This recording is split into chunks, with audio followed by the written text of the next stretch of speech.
कराची में जारी मानसून की बारिशों से जहां सड़कों का बुरा हाल है और कई अफराद मुख्तलिफ हादसात में अपनी जानें भी गंवा चुके हैं, वहीं आज एक और अफसोसनाक वाकया पेश आया। वीडियो की तफसीलात जानने से पहले हमारे यूट्यूब चैनल को सब्सक्राइब और फेसबुक पेज को फॉलो कर लें ताकि हर आने वाली वीडियो आपको मिलती रहे। बारिश के दौरान कराची में शाहीन कॉम्प्लेक्स के करीब एक दरख्त गिर गया। ताहम इस अफसोसनाक वाकये में कोई जानी नुकसान नहीं हुआ।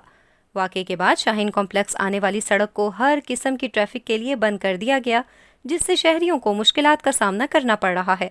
इस वाकये की वीडियो सोशल मीडिया पर शेयर की जा रही है। आइए आपको भी दिखाते हैं।